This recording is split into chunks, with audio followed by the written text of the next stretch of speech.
एग्जामेंटो के YouTube channel पे आपका स्वागत है। दोस्तों, आज डिस्कस करेंगे इलेक्ट्रिकल इंजीनियरिंग का सबसे most important topic electrical machine का कुछ एमसीक्यू बेस्ड क्वेश्चन जो कि हर एग्ज़ाम के लिए इम्पॉर्टेंट है। इधर आप जेई लेवल का एग्ज़ाम लिख रहे हो या एई लेवल का एग्ज़ाम लिख रहे हो या इंजीनियरिंग सर्विस का एग्ज़ाम लिख रहे हो, हर एग्ज़ाम में क्वेश्चंस आते हैं। ठीक है, तो वन बाय वन करके डिस्कशन करेंगे। उसके बाद उस क्वेश्चन से रिलेटेड जितने भी कंसेप्ट बनते हैं, जितने भी क्वेश्चन में भी आ सकते हैं, उसके बारे में भी डिस्कस करेंगे। तो आप लोग सीरियसली अगर तैयारी करना चाहते हो तो मेरे इस यूट्यूब चैनल से जुड़ जाइए और आपको डेली हर टॉपिक पे इलेक्ट्रिकल इंजीनियरिंग से रिलेटेड जितने भी टॉपिक्स हैं, हर टॉपिक्स पे आपको एमसीक्यू क्वेश्चन देखने को मिलेगा विथ फुल डिटेल डिस्कशन। तो आप लोग से रिक्वेस्ट है कि जो भी मेरे इस यूट्यूब चैनल से जुड़े हैं, कृपया करके लाइक कर दीजिए चैनल को और सब्सक्राइब कर दीजिए और अपने दोस्त को भी शेयर कीजिए जो भी इलेक्ट्रिकल जेई लेवल के एग्ज़ाम का तैयारी करना चाहते हैं। तो चलते हैं डायरेक्ट क्वेश्चन पे। आप यहाँ पे क्वेश्चन देख सकते हो। पहला क्वेश्चन है द क्रॉस मैग्नेटाइजिंग, है ना, the cross magnetising effect of the armature reaction can be reduced by. Armature प्रतिक्रिया के क्रॉस चुंबकन प्रभाव को किसके द्वारा कम किया जा सकता है। देखो, क्रॉस मैग्नेटाइजिंग इफेक्ट बोला है, तो क्रॉस मैग्नेटाइजिंग इफेक्ट क्यों होता है, सबसे पहले ये आपको पता होना चाहिए। तो क्रॉस मैग्नेटाइजिंग इफेक्ट का जो मेन कारण है, ये कब होता है, जब magnetic flux produces in a machine act perpendicular to the main magnetic flux, तब क्या होता है, क्रॉस मैग्नेटाइजेशन। ठीक है, तो देखो जो कोई भी इलेक्ट्रिकल मशीन का जो मेन फील्ड फ्लक्स है वो क्या करता है, मेन फील्ड फ्लक्स कौन प्रोड्यूस करता है, फील्ड वाइंडिंग करता है, और आर्मेचर फील्ड फ्लक्स कौन प्रोड्यूस करता है, आर्मेचर करंट करता है।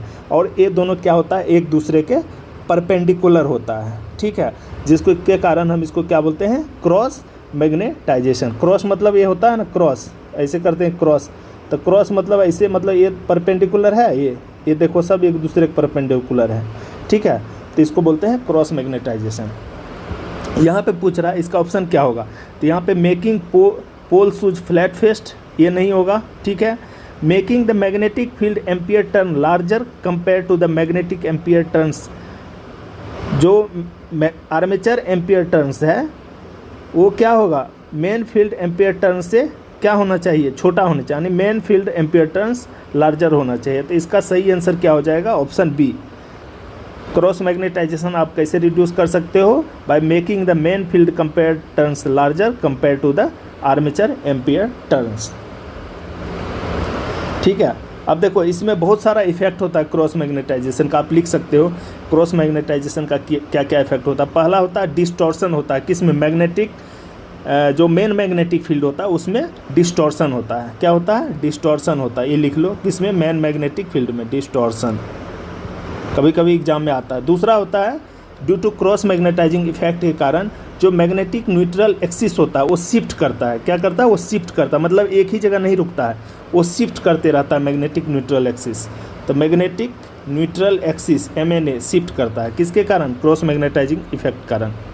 ठीक है, तीसरा है बरस पे, जहाँ जो बरस होता है वहाँ पे स्पार्क होने का चांस रहता है, तो स्पार्किंग एट ब्रसेस। और कम्यूटेशन क्या होता है, क्रॉस मैग्नेटाइजिंग इफेक्ट के कारण जो होता है मशीन, मतलब कम्यूटेशन क्या होता है, बहुत ही पुअर होता है कम्यूटेशन।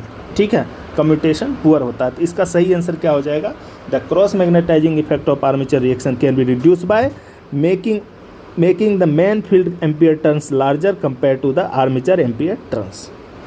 ठीक है, अब देखो कभी कभी एग्जाम में ये भी क्वेश्चन आएगा कि क्रॉस मैग्नेटाइजिंग इफेक्ट, एक तो यहाँ पे रिड्यूस है ना, तो क्या क्या एक हो गया आपका, पहला हो गया क्या, making the main field ampere turns larger compare to the armature ampere turns, और दूसरा आप लिख लो इंटरपोल। आपको इंटरपोल अगर लगाएंगे, ठीक है, प्लेसिंग द इंटरपोल्स लगाएंगे तो भी क्रॉस मैग्नेटाइजिंग इफेक्ट कम होगा। या कॉम्पनसेटिंग बाइंडिंग,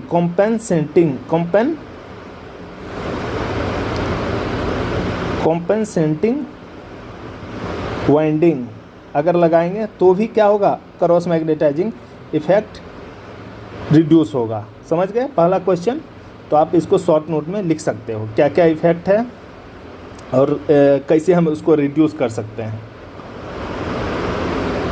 ये तो हो गया क्रॉस मैग्नेटाइजेशन। डीमैग्नेटाइजेशन क्या होता है? डीमैग्नेटाइजेशन अकर्स कब होता है? Demagnetisation effects occurs when the armature flux जो होता है वो क्या करता है? अपोज करता है किसको? मेन फील्ड फ्लक्स को।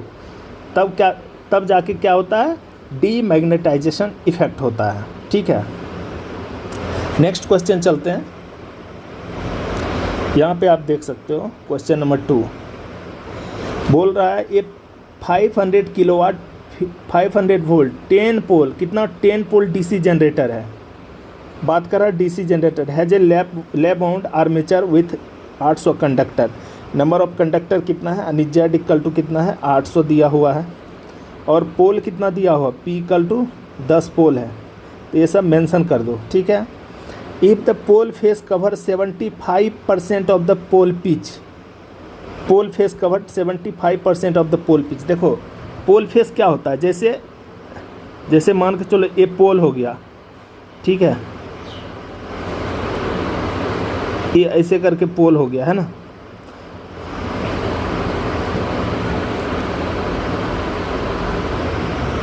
तो ये पोल हो गया। यहाँ पे देखो ये जो है ये क्या हो गया? ये पोल हो गया पूरा, और ये पूरा आर्क है ऐसे करके, क्या है? आर्क है। तो वही यहाँ पे दिया हुआ रेशियो दिया हुआ क्या चीज़ का? Pole arc by pole pitch. Pole arc by pole pitch का रेशियो दिया हुआ 0.75, मतलब 75% मतलब 0.75। तो बोल रहा है the number of pole face conductor in each pole of the compensating winding क्या होगा? क्या है हमको निकालना? नंबर ऑफ कॉम्पनसेटिंग कंडक्टर पर पोल, एक पोल में कितना कंडक्टर्स होगा। ठीक है, तो यहाँ पे डायरेक्ट फार्मूला आपको जो दिया हुआ है गिवन 10 पोल्स है। ठीक है, कंडक्टर का साइड दिया हो pole arc by pole pitch 0.75, तो आप डायरेक्ट फार्मूला लगा सकते हो ZC equal to Z by AP, उसके बाद pole arc by pole pitch. तो वैल्यू सबका रख दो, सिंपल क्वेश्चन है। 800 दिया हो कंडक्टर तो 800 हो गया। अब यहाँ पे देखो ये जो हो गया number of parallel path, number of parallel path किसके लिए? तो नंबर ऑफ पैरेलल पाथ की कौन सा वाइंडिंग है? वाइंडिंग देखो यहाँ पे लैप वाइंडिंग है। तो लैप वाइंडिंग में क्या होता है? ए इक्वल टू पोल, मतलब जितना पोल रहेगा उतना पैरेलल पाथ होगा। तो A equal to P equal to 10।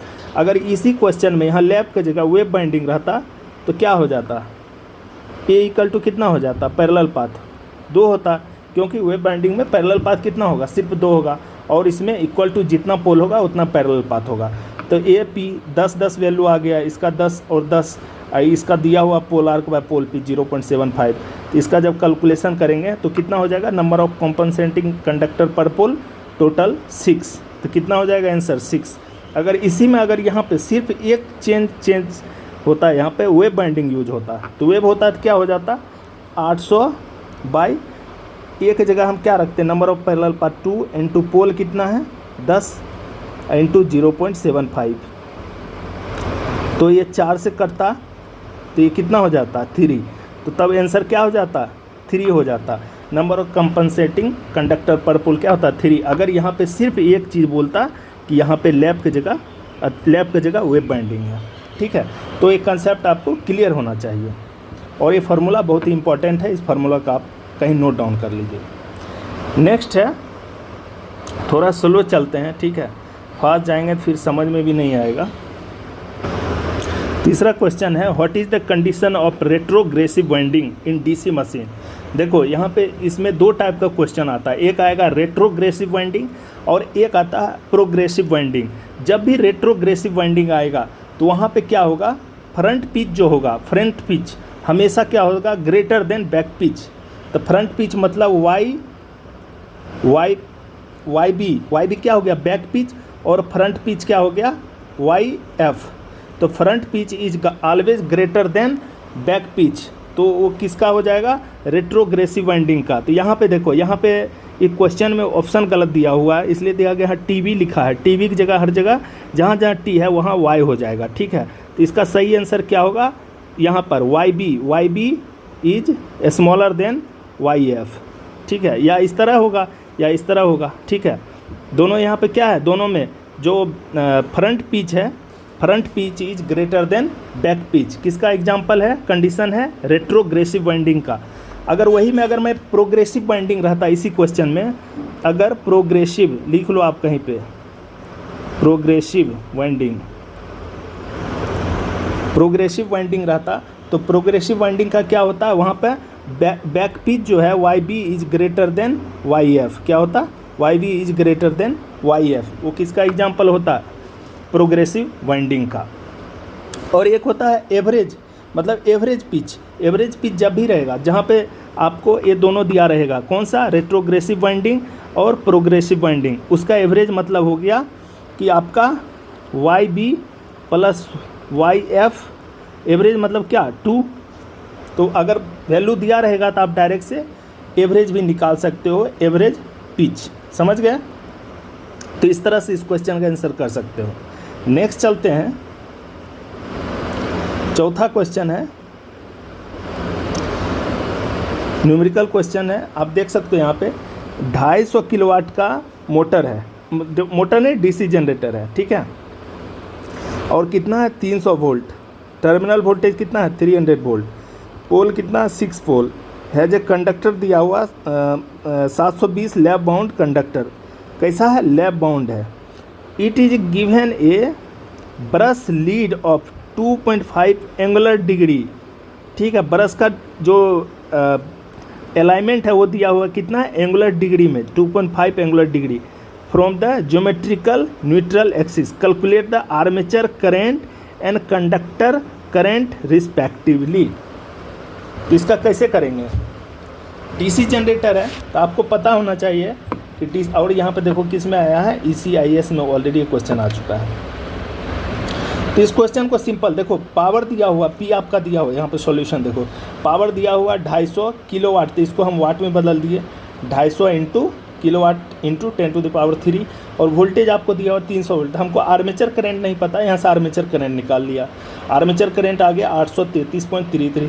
आप देखो यहाँ लैब बाउंड है, क्या है, लैब बाउंड, ठीक है, तो लैब बाउंड है तो आपको इसमें टोटल कितना है दिया हुआ ना, 6 पोल, तो A equal to P equal to कितना हो जाएगा 6, पैरेलल पाथ कितना होगा 6, तो करंट कितना होगा, समांतर पथों मतलब पैरेलल करंट 6 पाथ में फ्लो करेगा, तो डिवाइड कर देंगे इसका 6, 833, तो 833.6 तो कितना हो जाएगा, यही करंट हमको क्वेश्चन में पूछ रहा है कि यहाँ पे देखो है ना, calculate armature current and conductor current respectively. तो आर्मेचर करंट टोटल इतना आ गया और कंडक्टर करंट पर कंडक्टर में कितना कितना करंट जाएगा, क्योंकि यहाँ पे 6 पोल है, ठीक है, तो नंबर ऑफ पैरेलल पाथ कितना हो जाएगा 6, तो भागा 6 कर देंगे, तो यहाँ पे आपका कंडक्टर के थ्रू करंट कितना जाएगा वो आ गया और आर्मेचर करंट ये आ गया, ठीक है, समझ गए। तो इस तरह से इस क्वेश्चन का आंसर करेंगे। नेक्स्ट 5 का है,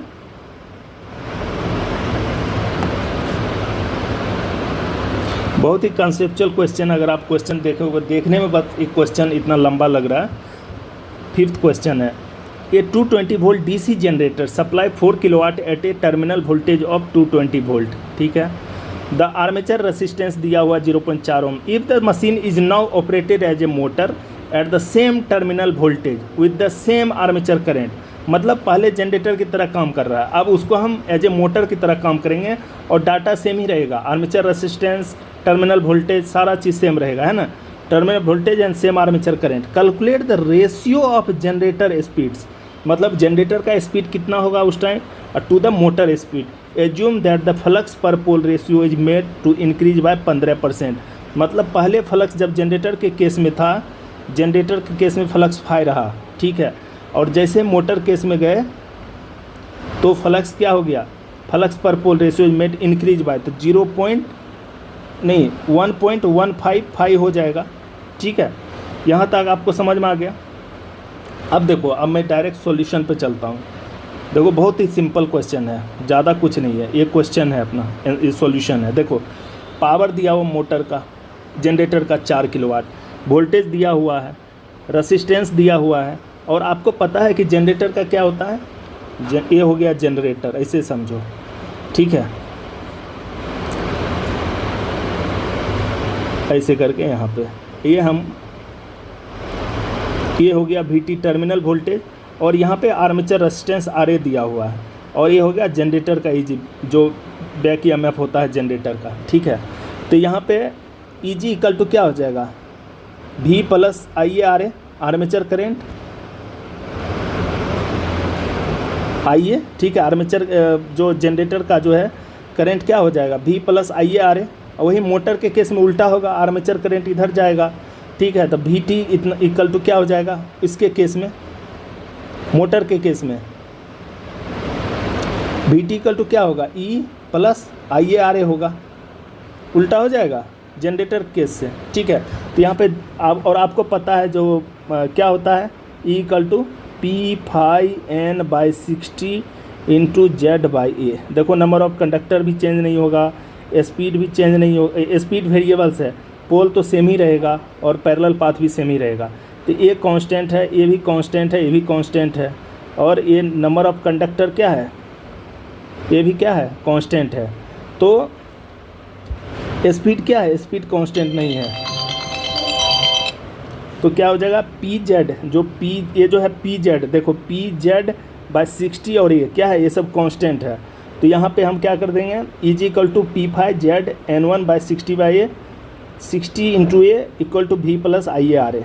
तो यहाँ से N1 निकाल लेंगे, N1 इक्वल टू आ जाएगा क्योंकि ये सब कांस्टेंट मान लिया। मोटर के केस में ये फार्मूला हो गया। यहाँ पर भी सेम हम क्या निकालेंगे, N2। उसके बाद सारा डाटा आपको दिया हुआ है, जब डाटा डालेंगे पूरा जो वैल्यू दिया हुआ है पुटअप करेंगे तो अपना जो रेशियो आ जाएगा N1/N2 इक्वल टू 1.229। इसका मतलब N1 का मतलब किसका, जनरेटर का स्पीड, और 1.229 N2 इसका मतलब जनरेटर का स्पीड जो है इससे कितना है, लगभग 23 टाइम, मतलब 23% ज़्यादा है, समझ गए। अगर N1 1000 RPM से रन करेगा तो N2 कितना से करेगा, मतलब N2 अगर 1000 RPM से रन करेगा तो N1 लगभग 1300 RPM से रन करेगा, 300 ज़्यादा, ठीक है। अगर फिर भी समझ में नहीं आया होगा तो आप मुझे कमेंट बॉक्स में कमेंट कर दीजिएगा, इसका हम प्रॉपर से सॉल्यूशन आपको देंगे, क्योंकि अभी टाइम कम है इसलिए मैं थोड़ा जल्दी जा रहा हूँ, सॉल्यूशन कर रहा हूँ, ठीक है। नेक्स्ट 6 नंबर का क्वेश्चन देखते हैं। For simplex lap wound generator EMF, simple question है। मैं EMF क्या होता है, EMF generator EG equal to P/N/60 into Z/A। ये तो एकदम फार्मूला आप याद रख लो, ज़िंदगी में कभी मत भूलना, ठीक है। ड्राइव भी कर सकते हो लेकिन इसको आपको याद रखना ज़रूरी है। P हो गया नंबर ऑफ पोल, N हो गया स्पीड किसका, मोटर का स्पीड या जनरेटर का स्पीड, और फाई हो गया फ्लक्स, क्या हो गया फ्लक्स, और Z हो गया नंबर ऑफ कंडक्टर, A हो गया पैरेलल पाथ, ठीक है। और लैप बाउंड के केस में क्या होगा, लैप बाउंड के केस में अगर लैप बाउंड जनरेटर है, मतलब लैप वाइंडिंग जनरेटर है, तो A इक्वल टू P हो जाएगा। अगर वेव रहेगा तो A इक्वल टू क्या हो जाएगा, 2 हो जाएगा। तो पुटअप कर दिया यहाँ पे, ठीक है। तो यहाँ पे क्वेश्चन क्या बोल रहा है, लैप बाउंड जनरेटर है, तो लैप बाउंड जनरेटर क्या हो जाएगा, इसका सही आंसर जनरेटर EMF द्वारा दिया जाता है। तो क्या बोल रहा है, लैप बाउंड जनरेटर है तो A equal to P equal हो जाएगा, A कट ही जाएगा, तो क्या हो जाएगा EG इक्वल टू 5ZN/60, और क्या हो जाएगा, ये टोटल क्या, इसका यूनिट क्या चीज़ में होगा, मेजरमेंट क्या चीज़ करेंगे, वोल्टेज, तो इतना वोल्ट हो जाएगा। इस तरह से आंसर आ जाएगा।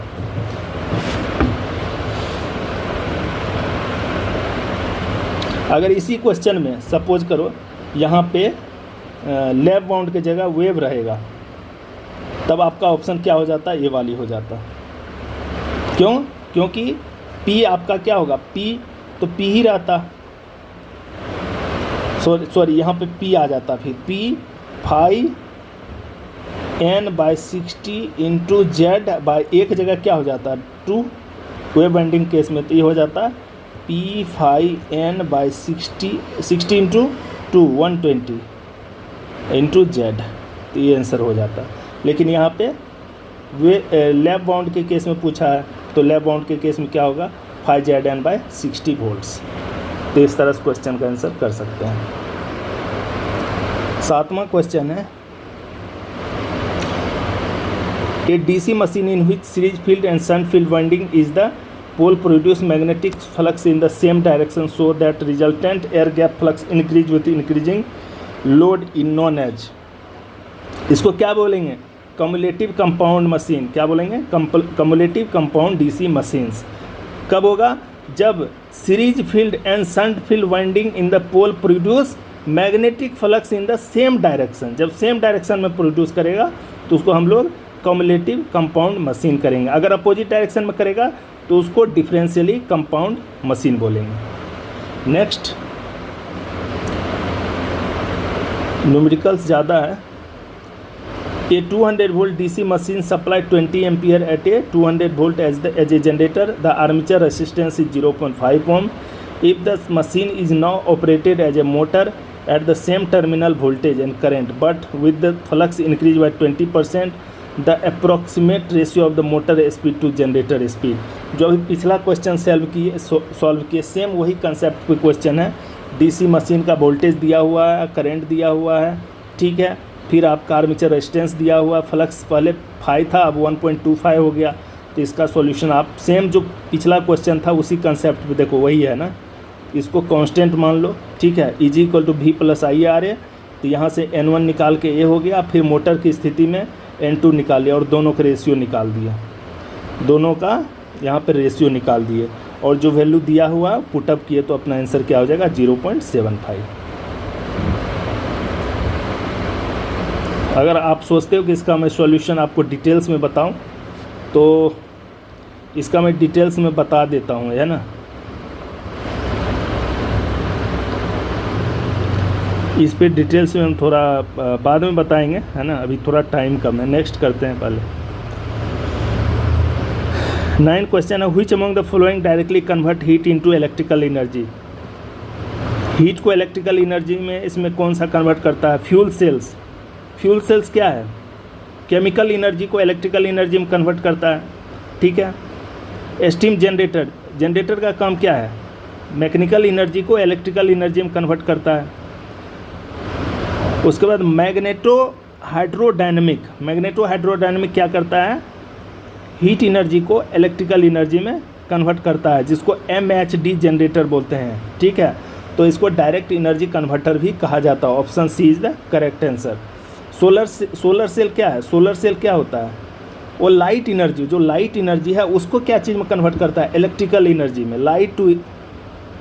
Light energy to electrical energy में कन्वर्ट करता है। कौन? Solar cell. इसका सही आंसर क्या हो जाएगा? Magneto hydrodynamic generator, MHD generator बोला जाता है। इसको डायरेक्ट एनर्जी कन्वर्टर भी कहा जाता है, तो मोस्टली ये यूज होता है।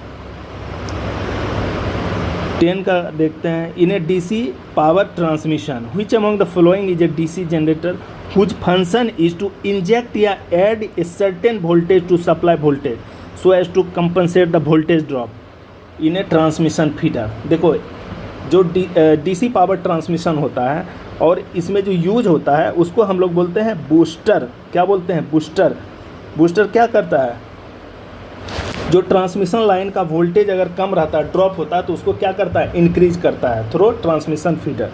तो इसका सही आंसर क्या होगा? Option one is the booster. Shunt generator, shunt generator क्या होता है? शंट जनरेटर होता है जो एक क्या करता है? कांस्टेंट वोल्टेज सप्लाई करता है, उसको क्या बोलेंगे? Shunt generator. अब फीडर आपको पता है, फीडर का काम क्या है? फीडर का काम है जैसे मान के चलो फीड करना, मतलब पावर सप्लाई करना। जैसे कोई एक जनरेटिंग स्टेशन है, ठीक है, यहाँ से पावर जनरेट होकर यहाँ से गया, अब यहाँ से जो पावर का डिस्ट्रीब्यूशन हुआ इस फीडर से कनेक्टेड है, ये सारा डिस्ट्रीब्यूशन, इसको क्या बोलेंगे? फीडर, ठीक है। यहाँ से क्या बोलेंगे? यहाँ से जनरेटिंग है, ठीक है, और यहाँ से ये कनेक्टेड है, तो इसको बोलेंगे फीडर, और ये हो गया डिस्ट्रीब्यूटर। ये उसमें पढ़ेंगे, ठीक है, ट्रांसमिशन लाइन में पावर सिस्टम का टॉपिक से है, ठीक है। तो इसका सही आंसर क्या होगा? बूस्टर। नेक्स्ट क्वेश्चन है 11, mechanical energy supply to a DC generator at a rate of 4200 joule per second. एक सेकेंड में मैकेनिकल एनर्जी कितना सप्लाई कर रहे हैं? 4200 joule. The generator deliver 32.2 ampere at 120 volt पे 32.2 एम्पियर क्या कर रहा है? जनरेटर डिलीवर कर रहा है। तो यहाँ से पावर आप निकाल सकते हो, इसको मल्टीप्लाई कर देंगे तो पावर निकल जाएगा। The efficiency of the generator, efficiency equal to क्या हो जाएगा? Output by input. तो आउटपुट आपका ये हो गया पावर और इनपुट है जूल पर सेकेंड, तो जूल पर सेकेंड को हम वाट में कन्वर्ट करेंगे। तो यहाँ पे देखो बहुत ही सिंपल है, किधर गया, देखो इनपुट पावर दिया हुआ 4200 जूल पर सेकेंड। तो जूल पर वाट को ही बोलते हैं जूल पर सेकेंड। एक वाट में क्या होता है, 1 joule per second. 1 watt equal to 1 joule per second होता है। तो ये 4200 वाट हो गया क्या इनपुट पावर। आउटपुट पावर कितना हो गया, इतना दिया हुआ ही है। तो इफिशियंसी इक्वल टू क्या होता है, आउटपुट बाय इनपुट इंटू 100। तो क्या हो जाएगा इफिशियंसी 92%। बस आपको पता होना चाहिए यूनिट, ठीक है। जैसे जूल पर सेकेंड का पावर आपको पता है कि unit 1 watt equal to 1 joule per second. तो आप डायरेक्ट यहाँ वाट लिख सकते हो, और ये भी वाट में दिया हुआ है, वोल्टेज और करंट दिया हुआ है। तो डायरेक्ट हम इसका रेशियो करके इफिशियंसी निकाल सकते हैं। नेक्स्ट क्वेश्चन है, देखो आप लोग मेरे साथ लगे रहो, ठीक है। अगर आपको अच्छे से तैयारी करना है तो 1 बाय 1 करके आपको कंसेप्ट भी क्लियर होता चला जाएगा। लेकिन वीडियो बीच में स्किप मत कीजिएगा, पूरा वीडियो देखिएगा, ठीक है। नेक्स्ट चलते हैं 12।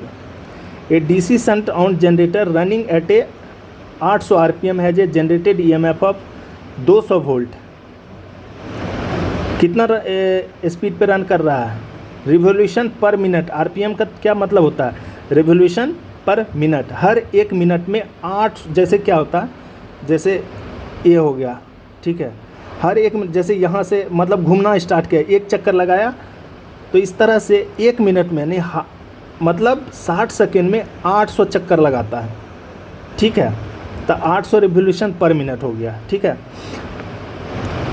और जनरेटर ईएमएफ दिया हुआ है 200 वोल्ट। और जनरेटर कैसा है, शंट आउट जनरेटर है। Assuming flux per pole is maintain constant, क्योंकि शंट जनरेटर है तो फ्लक्स जो है मोस्टली कांस्टेंट ही रहेगा हमेशा, ठीक है। If the speed increase to 1500 RPM, 800 था 1500 हो गया, तो generator EMF will be, generator EMF क्या होगा, हैं देखो एन क्या होता है, N E B equal to क्या होता है, P/N/60 इंटू जेड बाई ए। तो क्या बोले थे, ए कंडक्टर कांस्टेंट होता है, पैरेलल पाथ और पोल ये सब कांस्टेंट होगा। तो E B is directly proportional to Φn/60 होगा। Φn मतलब फ्लक्स और स्पीड पे डिपेंड कर रहा है। लेकिन यहाँ पे क्वेश्चन में आप देख सकते हो, यहाँ पे assume flux per pole is maintain constant, flux भी कांस्टेंट है। तो हम क्या लिख सकते हैं इसको, E B is directly proportional to speed. तो बस आपका यहीं से आंसर आ गया। तो क्या हो जाएगा ratio, E1/E2 equal to N1/N2। तो E1 क्या हो गया, E1 दिया हुआ है 200 वोल्ट, देखो यहाँ पे E1 200 वोल्ट दिया हुआ है। N पहले स्पीड 800 था, तो N1 हो गया 800 और N2 हो गया 1500। तो E2 इक्वल टू निकाल लेंगे, तो N1/N2 इक्वल टू E1/E2। तो E2 निकाल लेंगे, यहाँ से पूरा वैल्यू दिया हुआ है। तो कितना हो गया वोल्टेज, 375 वोल्ट। पहले क्या था वोल्टेज, अब देखो हमेशा कंपेयर भी करो। फ्लक्स अगर कांस्टेंट रहेगा तो यहाँ पे इसका निष्कर्ष क्या निकला, अगर 800 के स्पीड में था तो वोल्टेज कितना जनरेट कर रहा है, 200 वोल्ट। फ्लक्स हमने कांस्टेंट रखा, जैसे ही स्पीड बढ़ा तो हमारा वोल्टेज कितना बढ़ गया, पहले 200 था अब 375 वोल्टेज हो गया। तो इसका मतलब है अगर स्पीड बढ़ता है तो वोल्टेज भी बढ़ता है।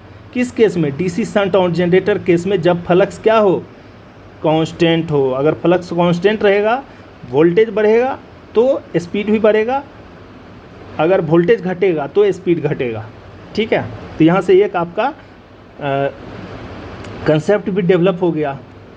तो न्यूमेरिकल क्वेश्चन के साथ साथ आप उसका पूरा कंपेयर भी करो कि डाटा जो आया है, जो भी आंसर आया वो क्या हो रहा है, घट रहा, बढ़ रहा, बराबर है। तो यहाँ पे क्या हो रहा है, अपना वोल्टेज कितना आ गया, E2 375 वोल्ट। 13 DC generator used for voltage drop compensation is known as. यहाँ पे देखो DC generator use voltage drop compensation के लिए यूज करते हैं, उसको हम लोग क्या बोलते हैं, उसको बोलते हैं सीरीज जनरेटर, ठीक है। तो series generator as a DC generator, जब हम डीसी सीरीज जनरेटर यूज करते हैं तो उसको हम क्या बोलेंगे, voltage drop compensation. 14 lab winding is most suitable for. देखो लैब वाइंडिंग किसके किसके लिए सुटेबल है, तो लैब वाइंडिंग है। देखो लैब वाइंडिंग में क्या होता है, लैप वाइंडिंग जब भी रहेगा तो हम क्या बोलेंगे, A = P, number of parallel path equal to number of poles. जितना पोल्स होगा उतना नंबर ऑफ पैरेलल पाथ होगा।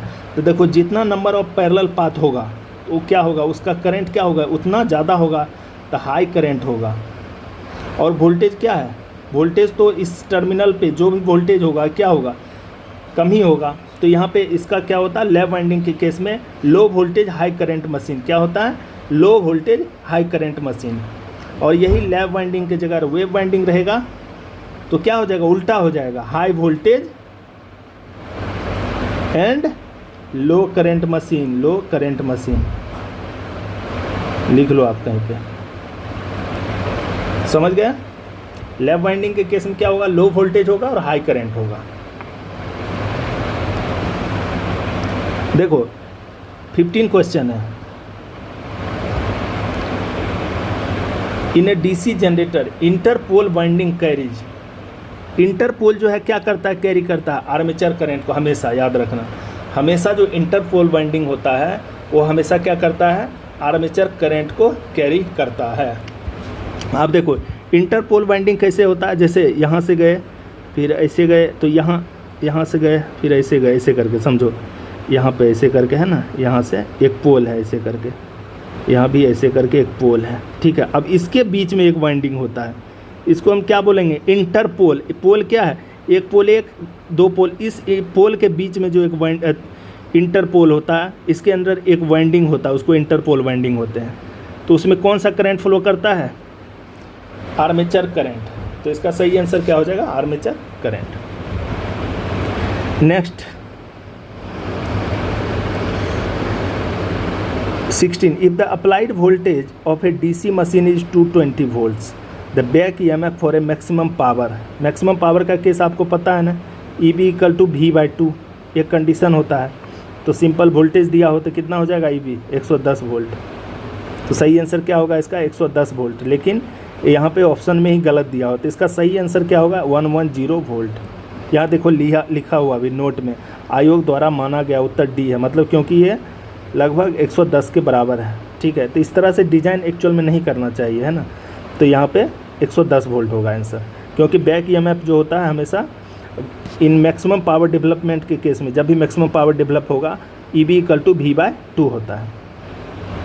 17, इन case of DC machine the efficiency, maximum efficiency क्या होगा, जब मैक्सिमम इफिशियंसी कब होगा, तो कॉपर लॉस सबसे ज़्यादा किस में होता है, डीसी मशीन में सबसे ज़्यादा कॉपर लॉस ही होता है। जब copper loss in the armature circuit is constant loss, जो भी होगा कांस्टेंट मतलब आयरन लॉस वगैरह जो भी लॉस है, तो जब copper loss equal to constant loss होगा तो जो डीसी मशीन का एफिशिएंसी होगा वो क्या होगा, मैक्सिमम एफिशिएंसी होगा। कांस्टेंट लॉस में क्या क्या आ गया, विंडेज लॉस आ गया, विंडेज और फ्रिक्शन लॉसेस आ गया, उसके बाद आपका आयरन लॉसेस आ गया। तो जितना भी लॉस आता है ये कांस्टेंट लॉस में आता है, और copper loss equal to constant loss. 18 का देखते हैं, the yoke in a large DC machine is made of. Yoke क्या चीज़ का बना होता है, जो डीसी मशीन का योक होता है वो क्या चीज़ का बना होता है, तो वो होता है कास्ट, जो सिलिकॉन स्टील होता है उसका बना होता है, कास्ट सिलिकॉन स्टील, ठीक है।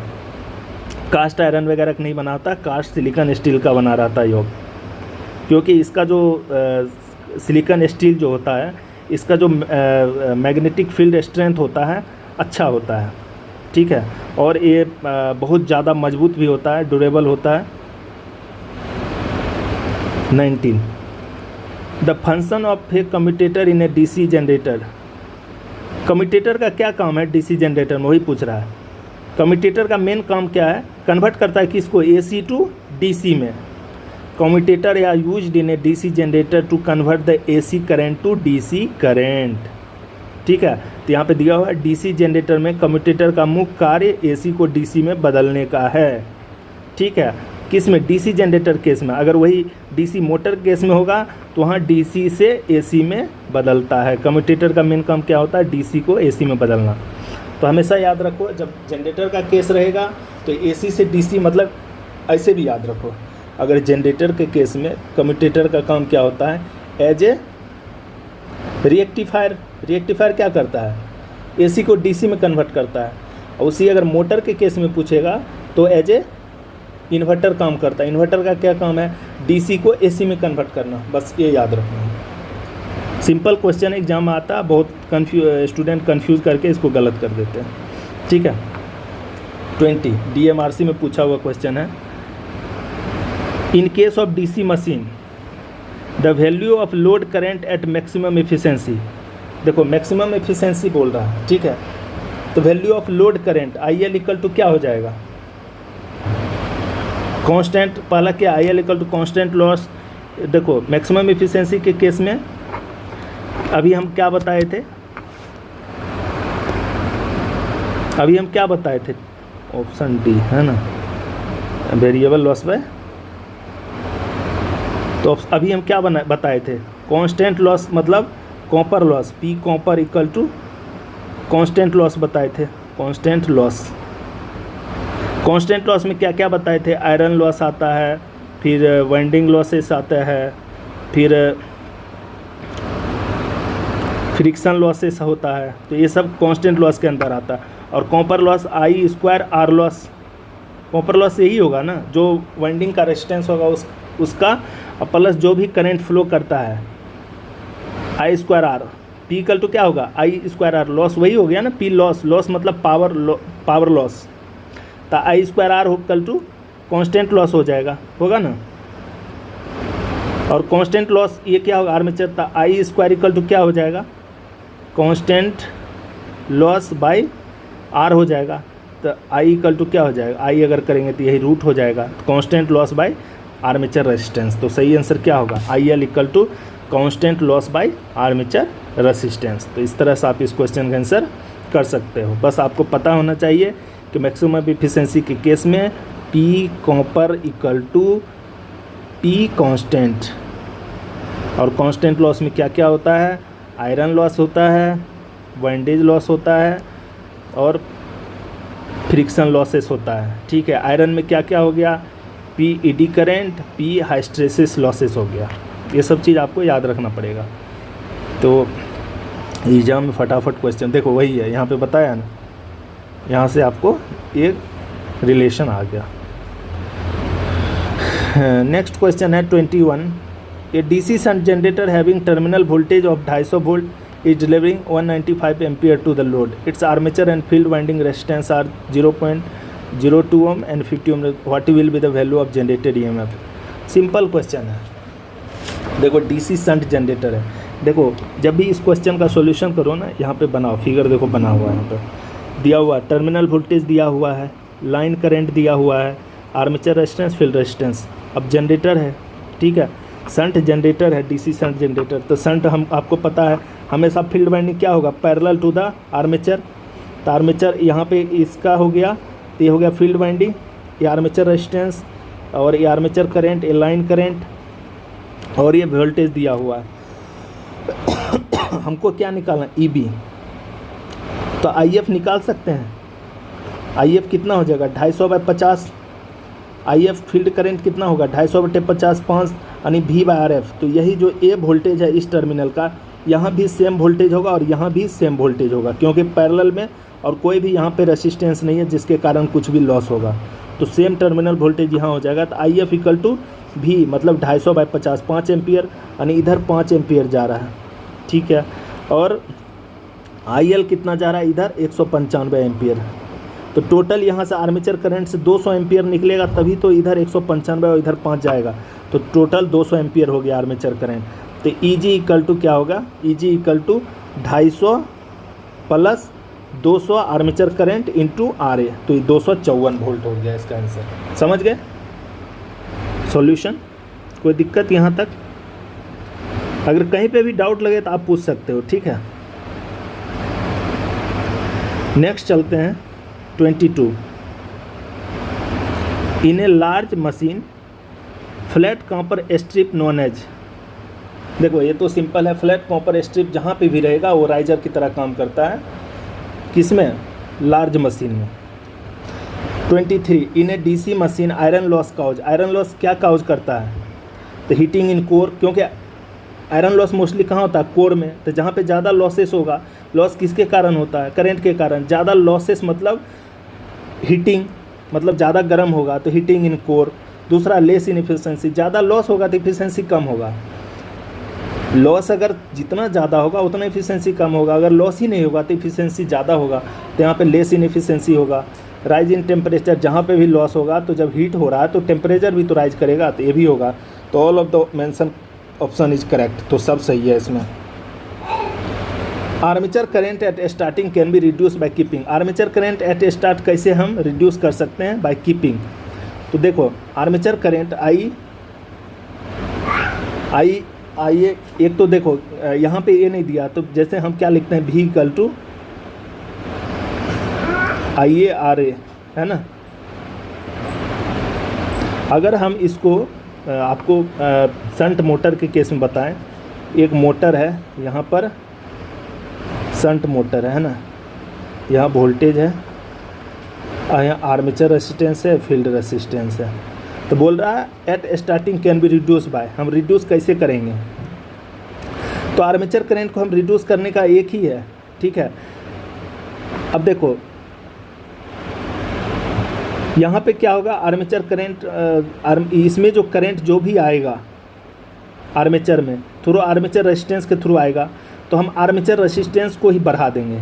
IA equal to armature resistance को बढ़ा देंगे, तो IA क्या होगा, घट जाएगा। तो पहला क्या होगा ऑप्शन, आर्मेचर रेजिस्टेंस को हम मैक्सिमम कर सकते हैं, मतलब बढ़ा सकते हैं। और जैसे आर्मेचर रेजिस्टेंस को बढ़ाएंगे तो ये इसको हमको क्या करना पड़ेगा, इसको कम करना पड़ेगा। किसको? फील्ड रेजिस्टेंस को। फील्ड रेजिस्टेंस को कम जैसे करेंगे तो करंट इधर क्या होगा, इधर ज़्यादा करंट फ्लो करेगा। तो ऑब्वियस सी बात है आर्मेचर की तरह इधर से जो भी करंट आया, अगर इसका रेजिस्टेंस ज़्यादा है तो इधर कम करंट आएगा, और इसका रेजिस्टेंस कम है तो ज़्यादा करंट इधर आ जाएगा। तो उस तरह से हम आर्मेचर करंट को कम कर सकते हैं। तो RA मैक्सिमम हो जाएगा और RF मिनिमम, मतलब आर्मेचर रेजिस्टेंस मैक्सिमम और फील्ड रेसिस्टेंस मिनिमम। तो सही ऑप्शन क्या आ जाएगा? Option D is correct answer. 25 the field winding will be drawn at A what degree. देखो फील्ड वाइंडिंग हमेशा किस डिग्री पे ड्रॉन कर सकते हैं? इस आंसर इसका जो है, जैसे फील्ड वाइंडिंग के केस में हम वो नहीं बता सकते हैं किस डिग्री पे हम करंट ड्रॉ करेंगे। यहाँ पे हमको ये ऐसा नहीं दिया कि ये 3 फेज है, सिंगल फेज है, कैसा है, ठीक है। तो इसका आंसर जो है आपको हम प्रोडिक्ट नहीं कर सकते हैं, ठीक है। तो यहाँ पे देखो दिया हो, आयोग ने इसका आंसर नो करेक्ट आंसर माना है। अगर सिंगल फेज दिया रहेगा तो 90 डिग्री होगा, अगर 3 फेज दिया हो रहेगा तो 360/n यानी 360/3, तो 120 डिग्री पे रहेगा। लेकिन यहाँ पे क्लियर नहीं किया इस क्वेश्चन में, है ना, तो इसलिए इसका आंसर आप नहीं बता सकते हैं। 26 the compensating winding is placed in. कहाँ पे कॉम्पनसेटिंग वाइंडिंग लगाते हैं? अभी बताए थे आपको, पोल शू में। कहाँ पे लगाते हैं? पोल शू में। Next, in a DC generator wave winding is used for the which type of machine? In a DC generator wave winding is used for which type of machine? अभी ऊपर बताए थे, एक लैप वाइंडिंग बताए थे। लैप वाइंडिंग में क्या होता है? High current low voltage. लेकिन यहाँ वेव वाइंडिंग है तो यहाँ पे क्या होगा? High voltage low current. जो हाई वोल्टेज लो करंट होगा वही आंसर होगा। तो ऑप्शन ए इज करेक्ट, जहाँ high voltage low current. Next है DC shunt generator. DC shunt generator is a self excited generator. क्या होता है? Self excited generator is called as DC shunt generator. अब देखो 29 in a DC series generator the terminal voltage बोल रहा है, terminal voltage with increase in load. जब हम लोड बढ़ाएंगे तो टर्मिनल वोल्टेज क्या होगा DC सीरीज जनरेटर का? पहला ऑप्शन है डिक्रीज करेगा, दूसरा है increase gradually and then stay at rated voltage, increase to rated voltage and then में डिक्रीज, रिमेन नियरली कांस्टेंट। देखो जब भी लोड बढ़ता है, ठीक है, आप लोड बढ़ाओगे तो टर्मिनल वोल्टेज क्या होगा? इंक्रीज करेगा अप टू कितना? रेटेड वोल्टेज, जितना मैक्सिमम वोल्टेज तक जा सकता है उतना जाएगा। उसके बाद क्या होगा? वो धीरे धीरे डिक्रीज करना स्टार्ट करेगा। तो in DC series generator the terminal voltage with increase in load will increase to a rated voltage and then में डिक्रीज। तो इसका option C is a correct answer होगा। नेक्स्ट चलते हैं 30 30 यहाँ पे क्वेश्चन दिया हुआ है, a simple method of increasing the voltage of A DC generator is. DC generator का वोल्टेज आप कैसे इंक्रीज कर सकते हो? तो आपको पता है EB is directly proportional to speed. Speed बढ़ाएंगे तो क्या होगा? वोल्टेज भी बढ़ेगा। To increase the speed of the rotation. ऊपर भी एक क्वेश्चन देखे थे जहाँ पे अगर कांस्टेंट फ्लक्स था तो अगर वोल्टेज बढ़ रहा था तो स्पीड भी बढ़ रहा था। Next 31, consideration of the power losses in electrical machine is essential for which of the following reason. ठीक है, देखो पावर लॉस किसके किसके रीजन से होता है, किस किस कारण से होता है। देखो पहला हो गया टेम्परेचर राइज कारण, वोल्टेज ड्रॉप होगा। जैसे पावर लॉस ज़्यादा होगा तो उतना क्या होगा? वोल्टेज ड्रॉप होगा। वोल्टेज ड्रॉप का मतलब जैसे यहाँ से मान के चलो 120 वोल्ट जा रहा है और बीच में कुछ लॉस हो गया 10 वोल्ट, तो टोटल हमको 110 वोल्ट ही मिल रहा है, तो ड्रॉप ही हो रहा है ना वोल्टेज। हमने 120 दे रहा है और मिल कितना रहा है? 110 वोल्ट, तो उसको वोल्टेज ड्रॉप। और टेम्परेचर राइज, क्योंकि पावर लॉस होगा तो मतलब करंट के कारण क्या होगा? हीट होगा। हीट के कारण क्या होगा? टेम्परेचर राइज होगा। और ज़्यादा लॉस होगा तो उतना ऑपरेटिंग कॉस्ट बढ़ेगा। तो all of the correct answer हो जाएगा इसका, सारा ऑप्शन क्या है? सही है। 32, in a DC machine torque is proportional to, torque is directly proportional to phi IA। क्या होता है? फाई मतलब हो गया फ्लक्स, IA मतलब आर्मेचर करंट, तो बोथ हो जाएगा, both flux and armature current. अब के कांस्टेंट हो गया। देखो यहाँ पे एक चीज़ समझो, E इक्वल टू क्या होता है? P phi N/60 into Z/A। ठीक है, और पावर के केस में लिखेंगे P इक्वल टू क्या होता है? Power equal to omega T। Omega हो गया एंगुलर स्पीड, तो angular speed omega equal to क्या होता है? 2 N/60। क्या होता है? 2 N/60। तो ये सब आपको रिलेशन याद रखना पड़ेगा। इसी रिलेशन से हम यहाँ पे T is directly proportional to phi IA derive करते हैं। अब देखो P इक्वल टू क्या हो जाएगा? EB इंटू IA कर सकते हैं, इक्वल टू ओमेगा की जगह 2 N/60 इंटू टॉर्क ही रहने दे, तो EB की जगह हम लिख सकते हैं P phi N/60 into Z/A, जो भी है अब लिख दो P phi N/60 into Z/A into IA equal to 2 N/60 into torque. यही है ना। अब देखो 66 कट गया, NN कट गया। ठीक है, अब बचा क्या? देखो अब क्या क्या? A 2 कांस्टेंट है, चेंज कभी होगा? नहीं होगा। नंबर ऑफ कंडक्टर और पैरेलल पाथ जो भी है ये भी कांस्टेंट टर्म्स है, और यहाँ पर P भी कांस्टेंट टर्म्स है। ठीक है, और NN कट ही गया, तो बचा क्या? T is directly T equal to कितना बच गया? Constant terms into armature current और फाई। क्या बच गया? फाई और IA, ये बच गया ना। तो इसलिए T is directly proportional to phi IA, यहीं से ड्राइव होता है। ठीक है, तो आपको पता होना चाहिए पावर इक्वल टू क्या होता है? Omega T। ओमेगा हो गया angular speed, angular speed equal to होता है 2 N/60। ठीक है, एंगुलर स्पीड को हम लोग क्या चीज़ में मेजरमेंट करते हैं? रेडियन पर सेकेंड में।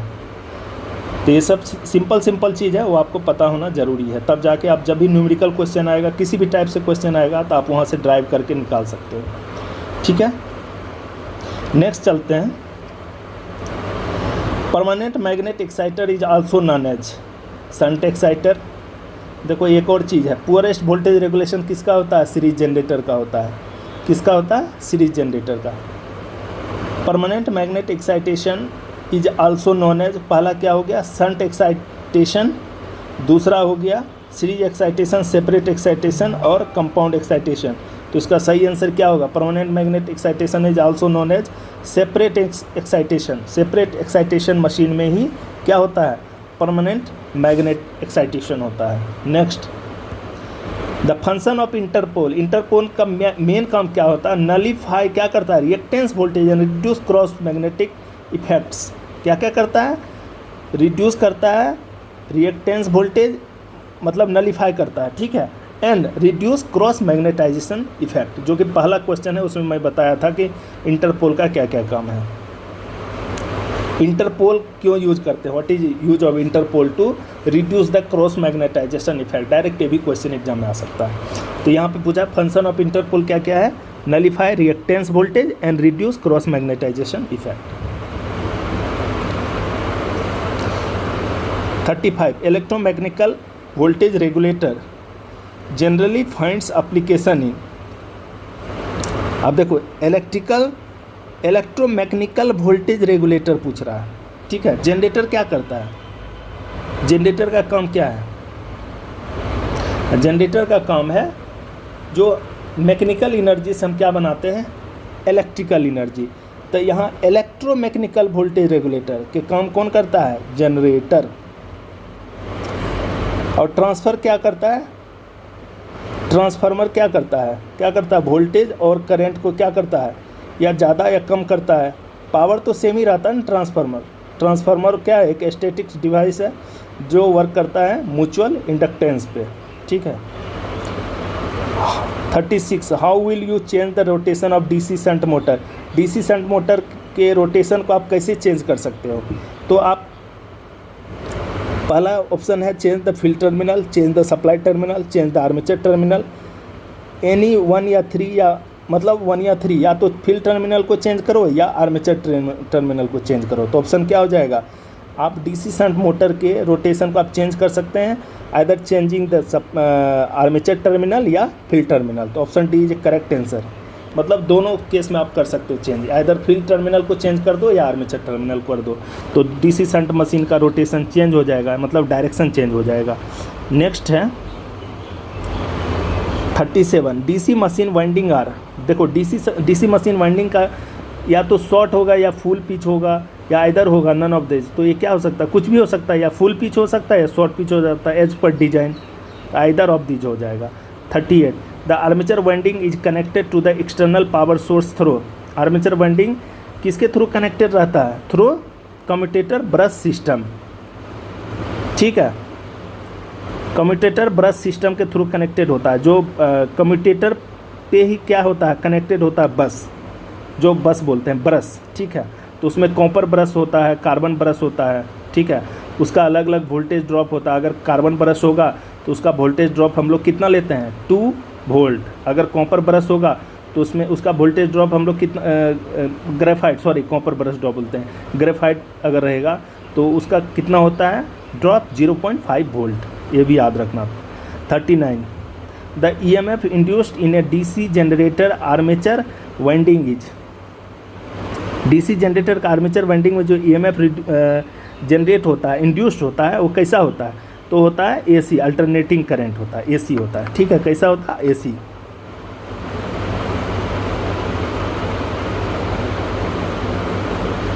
40 for a DC machine shunt resistance and armature resistance values are.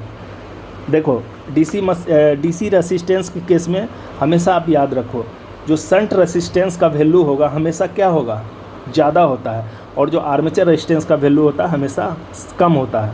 तो आर्मेचर रेजिस्टेंस 0.5 से लेके मैक्सिमम 5 ओम तक हो सकता है। तो option B is correct answer. यहाँ पे 0.5 से 1 ओम तक दिया है, ठीक है, और ये लगभग 100। परमानेंट मैग्नेट एक्साइटेशन किस में होता है, सेपरेट एक्साइटेशन, अभी ऊपर था ना question 1। 41 the interpole winding is connected in. Interpole winding कहाँ पे कनेक्टेड होता है, सीरीज विथ आर्मेचर। हमेशा ऊपर भी ये क्वेश्चन ऑलरेडी आ चुका है, देखो हमेशा बार बार एक क्वेश्चन पूछता है हर एग्जाम में, है ना। तो interpole winding is connected in series with armature winding, है ना। Next lap winding is preferred for. Lap winding कहाँ पे प्रीफर करते हैं, जहाँ पे हाई करंट लो वोल्टेज चाहिए। ये ऑप्शन बार बार रिपीट हो रहा है। 43 the interpole in a DC machine having a tapering shape in order to. Tapering shape क्यों करते हैं हम लोग DC मशीन के इंटरपोल में, तो reduce the saturation in the Interpol. Saturation effect को कम करने के लिए हम लोग टेपरिंग करते हैं उसके शेप को, इंटरपोल के शेप को। नेक्स्ट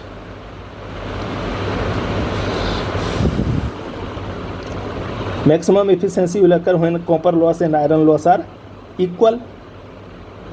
जब इफिशिएंसी ज़्यादा कब होगा, जब आयरन लॉस और कॉपर लॉस दोनों इक्वल हो जाएगा, ठीक है।